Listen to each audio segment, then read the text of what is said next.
I'm curious as to your feeling about a food and beverage tax. Wayne County seems to, at this moment, have decided, I'm not going to say they're not going to do it, they're saying not now. Is this something that you might consider putting into the city of Richmond? And I'm asking only because if one goes into effect, with Richmond being the largest community in this area, most of our restaurants would end up doing it. So what's your feeling about a food and beverage tax, and is it something that Richmond would pursue on its own? I am in favor of the food and beverage tax. I want to make sure there's a strong plan behind it. I think with the county choosing not to do it, should the plan be modified a bit to come before city council? I do think so, and I think we could all sit down. Now, time is not in our favor because it has to be passed by August 1st, and that means it would have to go before council in one of the next 2 meetings. Correct. That's a very tight timetable to sit and revamp that plan to get it ready for council. But at the end of the day, I'm not going to dance around it. I am in favor, and I think it could be a very powerful tool for community development. And I think that we look along I-70, we see all these other communities that are utilizing it. We have a very limited toolbox to work with, and as I go to our state capital with other mayors and we talk to our state government, there's a lot of communities that say we're working with such limited funds, particularly with property tax caps in place. I mean, we are trying to do all the things we're supposed to do as a city, fixing the roads and building our parks, and it's so limited. And the state's response to that is, but we've given you tools to utilize. Food and beverage tax is one of those tools. No, the state won't pass it. They'll pass it on to the local people to be the bad guys to raise taxes. Yeah, but I do think it's a powerful tool that we could utilize, and we would benefit tremendously from that. So is there time to sit down quickly, revamp that plan, and put it before council? Because ultimately it's not my decision. We have to be clear about that. Right. It's not the executive branch of government's decision. It was not the commissioner's decision. It's not the mayor's decision. Right. It was county council's decision, and if we brought it before the city, it would be city council's decision. How would council fall on that? I'm not going to speak for any of them. It would be up to them to listen to that and make their decision, but if we can revamp that plan in enough time, and would I sit at the table and help with that? Absolutely. But would I champion for it behind a strong plan? Absolutely, I would. So we can see what happens from here. But the window is small.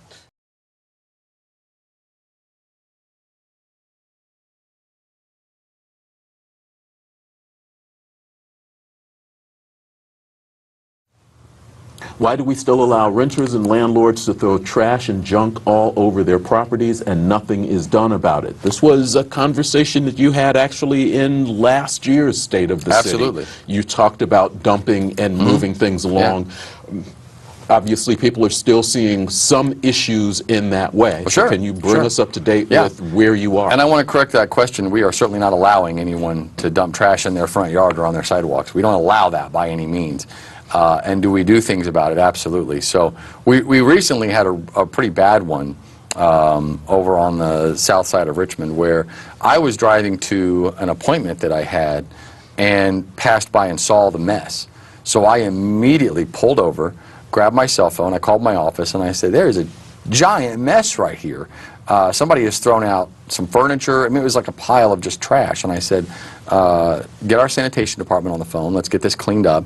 Get our code enforcement on the phone. We need to issue a violation, and get our legal department on the phone. This is exactly what I've been talking about to this community, is that we have to crack down on this. That resulted in our sanitation department cleaning it up, and me meeting with our city attorney and saying, this is what I'm talking about. And I still can't really put my finger on the pulse of why. Two major things here. First of all, the lack of civic pride or just general civility that you think it's appropriate to just dump trash in a front yard or on a sidewalk. It's hard for me to understand how anybody thinks that's appropriate. Secondly, why they think it's going to go unnoticed. It's not going unnoticed. It's very much on watch right now. And so I just can't stress that enough. It's not being ignored. It's not falling through the cracks. It's not being taken lightly. It's being photographed and documented, and I just can't put that message out there enough. You're not going to continue to get away with dumping all of this trash in our alleys and our sidewalks. Are people still doing it? Absolutely. Is it a highly foolish and inconsiderate move? Without a doubt. And so I just can't stress enough that now's the time to stop, because the crackdown on this is happening. Not is coming, is happening. And this particular one that I caught with my eyes has been very well documented from many angles. And it's not going to be taken lightly at all. You made a conscious decision to dump a big pile of trash out on the sidewalk in front of a house. People have to live with that. They have to see that. This is our city. This is our home. And this is what you choose to do. When I've said in 2 State of the City addresses, we're not going to tolerate this anymore, I think ample warning has been given that you can't say, well, I didn't know that was allowed. I didn't know that that was going to be a problem. It's too late for that. So the message is out there, and I just can't be clear enough. Now, does the process move as fast as I wish it moved? No. There's a lot of process behind that. But again, it's documented. It's in their hands, and they're hearing this from me inside the city building in meetings. We're doing something about this. People need to understand this comes with consequences, and so I don't like being the city hall that has to show strong teeth in things and be the iron fist city hall. I don't enjoy that. But if that's the stance that we have to take to clean up these streets, then that's what we have to do. So let's carry that one step further. For the last 4 years at least, maybe even a little bit longer, heard a lot about the Blight Elimination program. That was beginning to ramp down. Where does that stand? Is there still money left in that program? Yes. Are there still properties coming down? And Yes. where are we in what we think might be final numbers and when that will finally wrap up? And how are those properties on average right now being taken care of? Those open areas.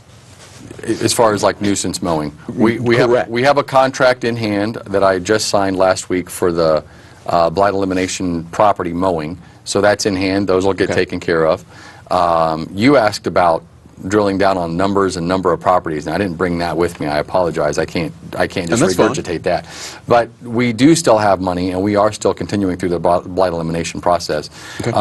Did we hit a lull in coming out of winter going into early spring? Yes, because we lost our city planner, who went on for bigger and better things, and we obviously wish that person the very, very best. I mean, everybody's got to do what's best for them in their career. Yes. And then our plan tech in that department also decided to move on and do some other things. And so did we hit a lull?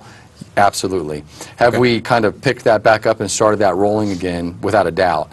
Richmond has really set the bar for the Blight Elimination project for a long time. Sure.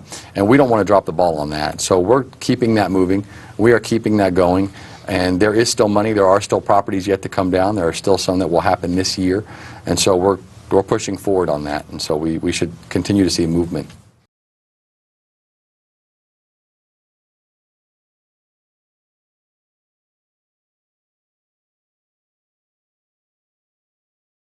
Talking about downtown, it is a TIF district. There's money involved in this deal. Conversation in general has been about what should be there and what shouldn't be there, tax paying and not tax paying. Have you considered, has your planning department considered putting a moratorium on not-for-profit organizations in that area going forward until a more comprehensive plan can be designed? Sure. Why or why not? I think if we approach that from just nonprofit point of view, it's maybe a little too broad stroke.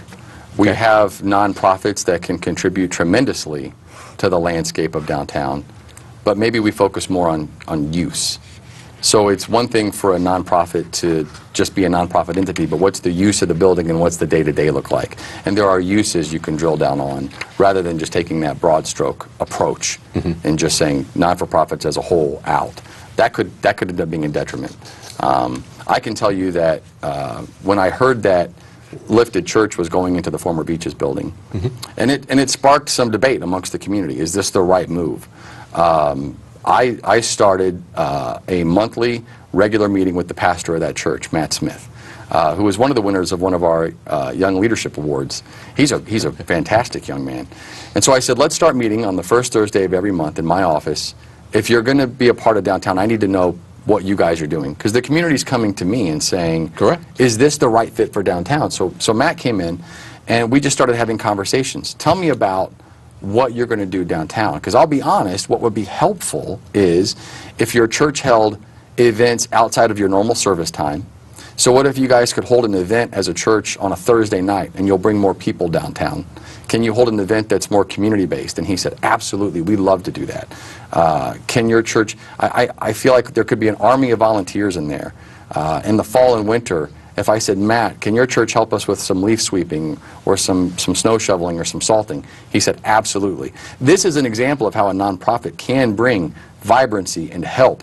And Matt's already talked about having members of the church taking turns walking the downtown at night. So just to make sure that everything's clear, everything's good, and I think they're going to be a really good community partner. So that's why I'm hesitant to say, let's just drop that axe on nonprofit. I think Lifted Church is going to be a tremendous community partner. They're going to be an asset to downtown. They're going to bring in a built-in element of shopping and people that want to be in the downtown area. They're going to bring a built-in audience. Okay. And so, you know, if Lifted Church says, we're going to hold an event on this Thursday night, one of the nights that the downtown business owners stay open late in the summer, and we've challenged everybody in our church to invite 3 people from their family to come out, that's a big crowd. Yeah. That's a real big crowd downtown.